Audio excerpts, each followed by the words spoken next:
ನಕಲಿ ಮತದಾನ ಪ್ರಕ್ರಿಯೆಗೆ ತಡೆ ಒಡ್ಡುವ ಸಂದರ್ಭದಲ್ಲಿ ಇದು ಒಂದು ಮಹತ್ವವಾದ ಹೆಜ್ಜೆ ಅಂತ ಹೇಳಿ ಇದನ್ನ ವಿಶ್ಲೇಷಣೆ ಮಾಡಲಾಗ್ತಾ ಇದೆ. ಮುಂದೆ ನಕಲಿ ವೋಟಿಂಗ್ ಮಾಡೋದು ಅಷ್ಟು ಸುಲಭ ಅಲ್ಲ. ಆಧಾರ್ ಕಾರ್ಡ್ಗೆ ವೋಟರ್ ID ಲಿಂಕ್ ಮಾಡೋ ಪ್ರಕ್ರಿಯೆಗೆ ಇದೀಗ ಚುನಾವಣಾ ಆಯೋಗ ಮುಂದಾಗಿದೆ.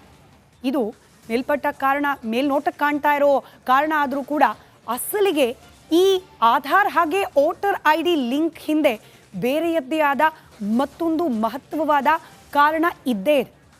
ಯಾಕಂದರೆ ಮುಂದಿನ ವರ್ಷದೊಳಗೆ ಪಶ್ಚಿಮ ಬಂಗಾಳ, ಬಿಹಾರ, ಅಸ್ಸಾಂ ಸೇರಿದಂತೆ 5 ರಾಜ್ಯಗಳ election ನಡೆಯೋದಿದೆ.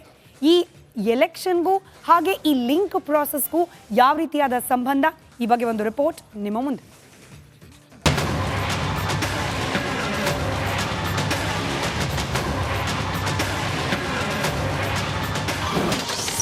Aadhaar card voter ID link, ನಕಲಿ ಮತದಾರರ ಮೇಲೀಗ ಬ್ರಹ್ಮಾಸ್ತ್ರ. ರಾಷ್ಟ್ರದಲ್ಲಿ ಮತ್ತೊಂದು ಕ್ರಾಂತಿಕಾರಕ ನಿರ್ಣಯಕ್ಕೆ ಮುನ್ನುಡಿ ಬರೆದಿದೆ ಚುನಾವಣಾ ಆಯೋಗ. ಇದರ ಪ್ರಕಾರ ಇನ್ಮುಂದೆ ಆಧಾರ್ ಕಾರ್ಡ್ಗೆ ಲಿಂಕ್ ಆಗಲಿದೆ ವೋಟರ್ ID. ಇದಾದರೆ ಚುನಾವಣಾ ಕ್ಷೇತ್ರದಲ್ಲೇ ಇದೊಂದು ದಿಟ್ಟ ಹೆಜ್ಜೆ. ಏಕರಾಷ್ಟ್ರ ಏಕ ಚುನಾವಣೆ ಸಂಬಂಧ ದಾಪುಗಾಲಿಡ್ತಿರೋ ಮೋದಿ ಸರ್ಕಾರ ಇಷ್ಟರಲ್ಲೇ ಇನ್ನೊಂದು ಮಹತ್ತರ ನಿರ್ಧಾರ ಕೈಗೊಂಡಿದೆ. ಅದೆಂದರೆ ಆಧಾರ್ ವೋಟರ್ ID ಲಿಂಕ್. ನಿನ್ನೆಯಷ್ಟೇ ಆಧಾರ್ ಸಂಸ್ಥೆ ಮುಖ್ಯ ಕಾರ್ಯನಿರ್ವಾಹಕ ಅಧಿಕಾರಿಗಳು ಹಾಗೂ ಕೇಂದ್ರ ಸರ್ಕಾರದ ಅಧಿಕಾರಿಗಳೊಂದಿಗೆ ಇಂಪಾರ್ಟೆಂಟ್ ಮೀಟಿಂಗ್ ನಡೆಸಿದ್ದಾರೆ ಮುಖ್ಯ ಚುನಾವಣಾ ಆಯುಕ್ತ ಜ್ಞಾನೇಶ್ ಕುಮಾರ್. ಈ ಸಭೆಯಲ್ಲಿ ನಿರ್ಧಾರ ಆಗಿದ್ದೇ ಆಧಾರ್ ವೋಟರ್ ID ಲಿಂಕ್ ತೀರ್ಮಾನ. ಅಷ್ಟಕ್ಕೂ ಇಲ್ಲಿ ಆಧಾರ್ ಕಾರ್ಡ್ ಜೊತೆ ಮತದಾರರ ಗುರುತಿನ ಚೀಟಿ ಲಿಂಕ್ ಮಾಡೋಕೆ ಕಾರಣ ಏನು ಅನ್ನೋದನ್ನ ನೋಡಿದ್ರೆ ಮೇಲ್ನೋಟಕ್ಕೆ ಕಾಣಿಸ್ತಿರೋ ಅಂಶಗಳು ಕೆಲವು. ನಕಲಿ ಮತದಾನ ತಡೆಗಟ್ಟುವುದು ಮೂಲ ಉದ್ದೇಶ. ಅಕ್ರಮ ಮತದಾನಕ್ಕೆ ಕಡಿವಾಣ ಜೊತೆ ಮತದಾರರ ಪಟ್ಟಿಯಲ್ಲಿ ಅಕ್ರಮ ಮತದಾರರ ಹೆಸರು ಸೇರ್ಪಡೆ ಆಗದಂತೆ ಎಚ್ಚರ ವಹಿಸುವುದು ಸಹ ಈ ನಿರ್ಣಯದ ಹಿಂದಿನ ಉದ್ದೇಶ.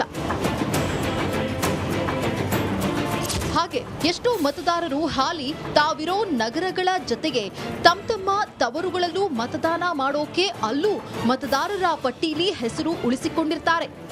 ಸಿಟಿಲೂ ವೋಟ್ ಹಾಕಿ ಪಂಚಾಯಿತಿ ಸೇರಿದಂತೆ ಸ್ಥಳೀಯ ಸಂಸ್ಥೆ ಎಲೆಕ್ಷನ್ಗಳಲ್ಲಿ ತವರಲ್ಲಿ ಬೇಕಾದವರಿಗೆ ವೋಟ್ ಹಾಕಬಹುದು ಅನ್ನೋದು ಇದರ ಹಿಂದಿನ ಲೆಕ್ಕ.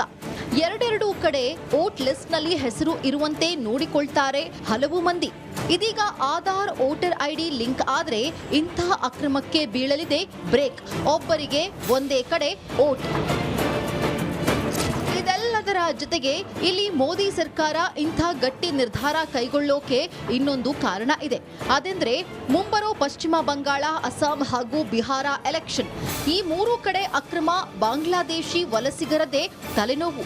ಅದರಲ್ಲೂ ಹೆಚ್ಚು ಬಾಧೆ ತಂದಿದ್ದು ಪಶ್ಚಿಮ ಬಂಗಾಳ.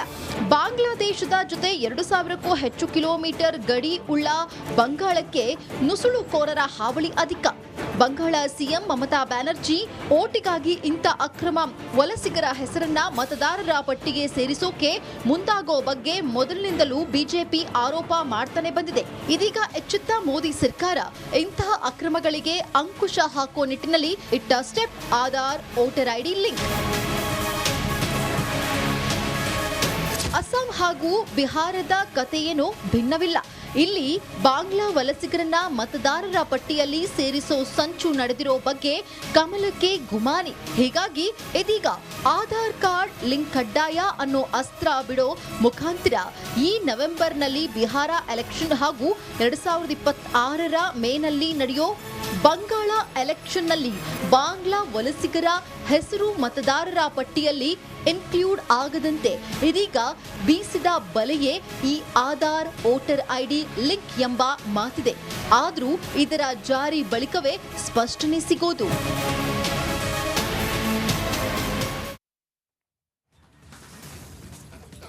ವಿಶ್ವದ ಅತಿ ದೊಡ್ಡ ಪ್ರಜಾಪ್ರಭುತ್ವ ರಾಷ್ಟ್ರದಲ್ಲಿ ಚುನಾವಣಾ ಪ್ರಕ್ರಿಯೆ ಅನ್ನೋದು ಸುಲಭದ ವಿಚಾರ ಅಲ್ಲ. ಫುಲ್ ಪ್ರೂಫ್ ಸಿಸ್ಟಮ್ ಅನ್ನ ಜಾರಿಗೆ ತರೋದು ಕೂಡ ಕಠಿಣವೇ. ಅನೇಕ ಸವಾಲುಗಳು. ಚುನಾವಣೆ ಸಂದರ್ಭದಲ್ಲಿ ನಕಲಿ ಮತದಾನವನ್ನ ತಡಿಲಿಕ್ಕೆ ಅನೇಕ ಅಡ್ಡಿ ಆತಂಕಗಳು ಇದ್ದೇ ಇರುತ್ತೆ. ಹೀಗಾಗಿ ಈ ಚುನಾವಣಾ ಪ್ರಕ್ರಿಯೆ ಸುಧಾರಣೆ ಅನ್ನೋದು ಒಂದು ರೀತಿಯ ಕಂಟಿನ್ಯೂಸ್ ಪ್ರಾಸೆಸ್. ಇದೀಗ ಇದರ ನಿಟ್ಟಿನಲ್ಲೇ ಚುನಾವಣಾ ಸುಧಾರಣೆಗೋಸ್ಕರನೇ ಆಧಾರ್ ಲಿಂಕ್ ಅನ್ನು ಹೊಸದೊಂದು ಅಸ್ತ್ರವನ್ನ ಪ್ರಯೋಗ ಮಾಡಲಿಕ್ಕೆ ಮುಂದಾಗಿದೆ ಚುನಾವಣಾ ಆಯೋಗ. ವೋಟರ್ ಐ ಡಿ ಹಾಗೆ ಆಧಾರ್ ಕಾರ್ಡನ್ನು ಲಿಂಕ್ ಮಾಡಲಿಕ್ಕೆ ಸಿದ್ಧತೆಯನ್ನು ಮಾಡಿಕೊಳ್ಳಲಾಗ್ತಾ ಇದೆ. ತಜ್ಞರ ಸಲಹೆಯ ಬಳಿಕ ಈ ಬಗ್ಗೆ ಅಂತಿಮ ತೀರ್ಮಾನವನ್ನು ಕೈಗೊಳ್ಳೋ ಸಾಧ್ಯತೆ ಇದೆ. ಈಗ ಆಧಾರ್ ಹಾಗೆ ವೋಟರ್ ಐ ಡಿ ಎರಡೂ ಕೂಡ ಐಡೆಂಟಿಟಿ ಕಾರ್ಡ್ಗಳಾದರೂ ಕೂಡ ಎರಡನ್ನ ಮರ್ಜ್ ಮಾಡೋದು ಅಥವಾ ಎರಡನ್ನ ಲಿಂಕ್ ಮಾಡೋ ಪ್ರಕ್ರಿಯೆಗೆ ಅನೇಕ ಕಾನೂನಾತ್ಮಕ ಜೊತೆಗೆ ಅನೇಕ ಟೆಕ್ನಿಕಲ್ ಸಮಸ್ಯೆಗಳು ಕೂಡ ಎದುರಾಗೋ ಸಾಧ್ಯತೆ ಇರುತ್ತೆ.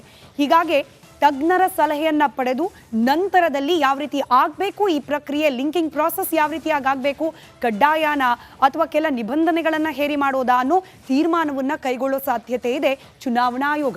ಕಾನೂನಿನ ಸಾಧಕ ಬಾಧಕಗಳ ಬಗ್ಗೆ ಇದೀಗ ಪರಾಮರ್ಶೆ ನಡೀತಾ ಇದೆ. ನಂತರದಲ್ಲಿ ಆಧಾರ್ ಹಾಗೆ ವೋಟರ್ ಐ ಡಿ ಲಿಂಕ್ ಬಗ್ಗೆ ಅಧಿಕೃತ ನಿರ್ಧಾರ ಪ್ರಕಟ ಆಗುತ್ತೆ. ಇನ್ಫ್ಯಾಕ್ಟ್ ನಿನ್ನೆ ಸಭೆಯಲ್ಲಿ ಆಯೋಗ ಈ ಬಗ್ಗೆ ಮಹತ್ತರವಾದ ನಿರ್ಧಾರವನ್ನು ಕೈಗೊಂಡಿದೆ. ಆದರೆ ನಿಮಗೆ ನೆನಪಿರಬಹುದು, ವೋಟರ್ ಐ ಡಿ ಹಾಗೆ ಆಧಾರನ್ನು ಲಿಂಕ್ ಮಾಡೋ ಪ್ರಕ್ರಿಯೆ ಈಗ ಹೊಸದಾಗಿ ಚಾಲನೆಗೆ ಬರ್ತಾ ಇರೋದಲ್ಲ. ಈ ಹಿಂದೆ ಕೂಡ ಆಧಾರ್ ಹಾಗೆ ವೋಟರ್ ಐ ಡಿ ಲಿಂಕ್ ಪ್ರಕ್ರಿಯೆ ಚಾಲ್ತಿಗೆ ಬಂದಿತ್ತು 2015. ಆ ಸಂದರ್ಭದಲ್ಲೇನೆ ಆಧಾರ್ ಹಾಗೆ ವೋಟರ್ ಐ ಡಿ ಲಿಂಕ್ ಮಾಡೋ ಪ್ರಕ್ರಿಯೆ ಚಾಲನೆಯನ್ನು ಪಡೆದುಕೊಂಡಿತ್ತು. ಆ ಸಂದರ್ಭದಲ್ಲಿ 2015ರಲ್ಲಿ ಬರೋಬ್ಬರಿ 30 ಕೋಟಿ ಜನ ತಮ್ಮ ಆಧಾರ್ ಹಾಗೆ ವೋಟರ್ ಐ ಡಿಯನ್ನು ಲಿಂಕ್ ಮಾಡಿಕೊಳ್ಳುವ ಪ್ರಕ್ರಿಯೆಯಲ್ಲಿ ಭಾಗಿಯಾಗಿದ್ರು. ಆದರೆ ಇದಕ್ಕೆ ಸುಪ್ರೀಂ ಕೋರ್ಟ್ ತಡೆ ಒಡ್ಡಿತ್ತು. ಆಧಾರ್ ಹಾಗೆ ವೋಟರ್ ಐ ಡಿಯನ್ನು ಲಿಂಕ್ ಮಾಡೋದು ಕಡ್ಡಾಯ ಮಾಡೋ ಹಾಗಿಲ್ಲ ಅನ್ನೋ ತೀರ್ಪು ಸುಪ್ರೀಂ ಕೋರ್ಟ್ನಿಂದ ಹೊರಬಿದ್ದಿತ್ತು. ಮೂಲ ಕಾರಣ ಆಧಾರ್ ಇರೋದು ಸರ್ಕಾರಿ ಯೋಜನೆಗಳ ಸೌಲಭ್ಯಕ್ಕಾಗಿ. ವೋಟರ್ ಐ ಡಿ ನಿಮಗೆ ಗೊತ್ತಿರೋ ಹಾಗೆ ವೋಟಿಂಗ್ ಪರ್ಪಸ್. ಇದನ್ನು ವೋಟರ್ ಐ ಡಿಯಾಗಿ ಬಳಕೆ ಮಾಡೋದು ಅಥವಾ ವೋಟರ್ ಐ ಡಿಗೆ ಲಿಂಕ್ ಮಾಡೋದು ಕಡ್ಡಾಯ ಅನ್ನೋ ರೀತಿಯಲ್ಲಿ ಮಾಡೋ ಹಾಗಿಲ್ಲ, ಕಂಪಲ್ಸರಿ ಅನ್ನೋ ನಿಯಮವನ್ನು ಜಾರಿಗೆ ತರೋ ಹಾಗಿಲ್ಲ ಅಂಥೇಳಿ ಸುಪ್ರೀಂ ಕೋರ್ಟ್ ಆದೇಶ ಕೊಟ್ಟಿತ್ತು. ಹೀಗಾಗಿ 2015ರಲ್ಲಿ ಪ್ರಾರಂಭವಾಗಿದ್ದ ಲಿಂಕ್ ಪ್ರಕ್ರಿಯೆ ಸ್ಥಗಿತಗೊಂಡಿತ್ತು. ಇನ್ಫ್ಯಾಕ್ಟ್ ಆ ಸಂದರ್ಭದಲ್ಲಿ ಈ ಲಿಂಕ್ ಪ್ರಾಸೆಸ್ಗೆ ವೋಟರ್ ಐ ಡಿ ಹಾಗೆ ಆಧಾರ್ ಕಾರ್ಡನ್ನು ಲಿಂಕ್ ಮಾಡೋ ಪ್ರಾಸೆಸ್ಗೆ ಆಂಧ್ರ ಹಾಗೆ ತೆಲಂಗಾಣ ರಾಜ್ಯದಿಂದಲೇ ಮೊದಲ ವಿರೋಧ ವ್ಯಕ್ತವಾಗಿದ್ದು. 2 ರಾಜ್ಯಗಳಲ್ಲಿ ಇದು ಕಾರಣ ಕೂಡ ಇದೆ. ಈ 2 ರಾಜ್ಯಗಳಲ್ಲಿ ಬರೋಬ್ಬರಿ 55 ಲಕ್ಷ ಮತದಾರರು ಮತದಾನ ಪ್ರಕ್ರಿಯೆಯಿಂದ ವಂಚಿತರಾಗಿದ್ದರು. ವೋಟರ್ ಐ ಡಿ ಹಾಗೆ ಆಧಾರ್ ಲಿಂಕ್ ಆಗಿಲ್ಲ ಅನ್ನೋ ಕಾರಣಕ್ಕೆ ಇವರ ಹೆಸರನ್ನು ಮತದಾರರ ಪಟ್ಟಿಯಿಂದ ಡಿಲೀಟ್ ಮಾಡಲಾಗಿತ್ತು. ಹೀಗಾಗಿ ಮತದಾನದ ಹಕ್ಕನ್ನು ಕಸಿದುಕೊಳ್ಳುವ ಪ್ರಯತ್ನ ಇದು. ವೋಟರ್ ಐ ಡಿ ಹಾಗೆ ಆಧಾರನ್ನು ಲಿಂಕ್ ಮಾಡೋದು ಅನ್ನೋ ಆರೋಪ ಆ 2 ರಾಜ್ಯದಿಂದ ಬಹಳ ದೊಡ್ಡ ಧ್ವನಿಯಾಗಿ ಹೊರಹೊಮ್ಮಿತ್ತು. ಇದೇ ಹಿನ್ನೆಲೆಯಲ್ಲಿ ಕಾನೂನಾತ್ಮಕ ಸಮರ ಸುಪ್ರೀಂ ಕೋರ್ಟ್ವರೆಗೂ ಹೋಗಿತ್ತು ಮ್ಯಾಟರ್. ಸುಪ್ರೀಂ ಕೋರ್ಟ್ ಇದೇ ವಿಚಾರವನ್ನು ಮುಂದಿಟ್ಟುಕೊಂಡು ತನ್ನ ಆದೇಶವನ್ನು ಪ್ರಕಟ ಮಾಡಿತ್ತು. ಆಧಾರ್ ಹಾಗೆ ವೋಟರ್ ಐ ಡಿ ಲಿಂಕ್ಗೆ ತಡೆಯನ್ನು ಒಡ್ಡಿತ್ತು ಸುಪ್ರೀಂ ಕೋರ್ಟ್. ಇದೀಗ ಮತ್ತೆ ಈ ಲಿಂಕ್ ಪ್ರಕ್ರಿಯೆಯ ವಿಚಾರ ಚರ್ಚೆ ಗರಿಗೆದರಿದೆ. ಆಧಾರ್ ಹಾಗೆ ವೋಟರ್ ಐ ಡಿ ಲಿಂಕ್ನಿಂದ ಮತದಾನ ಪ್ರಕ್ರಿಯೆಯ ದಕ್ಷತೆ ಹಾಗೆ ಪಾರದರ್ಶಕತೆ ಹೆಚ್ಚಳ ಆಗುತ್ತೆ ಅನ್ನೋ ನಿರೀಕ್ಷೆಯಲ್ಲಿ ಚುನಾವಣಾ ಆಯೋಗ ಇದೆ. ಹಾಗಂದ ಮಾತ್ರಕ್ಕೆ ನಾವು ಆಧಾರ್ ಹಾಗೆ ವೋಟರ್ ಐ ಡಿ ಲಿಂಕ್ ಮಾಡ್ಕೊಳ್ಳಿಲ್ಲ ಅಂದರೆ ಏನು, ನಮಗೆ ವೋಟಿಂಗ್ ಮಾಡಲಿಕ್ಕೆ ಹಕ್ಕೇ ಇರೋದಿಲ್ವಾ, ರೈಟ್ಸ್ ಇರೋದಿಲ್ವಾ, ಅವಕಾಶ ಸಿಗೋದಿಲ್ವಾ ಅನ್ನೋ ಪ್ರಶ್ನೆಗೆ ಉತ್ತರ, ಒಂದು ವೇಳೆ 2 ಐ ಡಿಗಳು ಲಿಂಕ್ ಆಗದೆ ಹೋದರೂ ಕೂಡ ಯಾವುದೇ ತೊಂದರೆ ಇರೋದಿಲ್ಲ.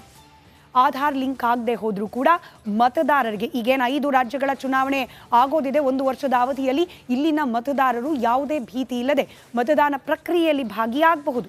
ಇದರಿಂದ ಮತದಾನದ ಹಕ್ಕಿಗೆ ಯಾವುದೇ ರೀತಿ ತೊಂದರೆ ಆಗೋದಿಲ್ಲ. ಆದರೆ ಲಿಂಕ್ ಮಾಡೋದು ಅವರವರ ಆಯ್ಕೆಯಾದರೂ ಕೂಡ ಯಾಕೆ ಲಿಂಕ್ ಮಾಡ್ತಾ ಇಲ್ಲ ಅನ್ನೋದ್ರ ಬಗ್ಗೆ ಸೂಕ್ತ ಕಾರಣವನ್ನು ನೀಡಬೇಕಾಗತ್ತೆ. ಸರಿಯಾದ ಕಾರಣವನ್ನು ನೀಡದೆ ಲಿಂಕ್ ಮಾಡೋ ಪ್ರಕ್ರಿಯೆಯಿಂದ ಹಿಂದೆ ಉಳಿದ್ರೆ ಮಾತ್ರ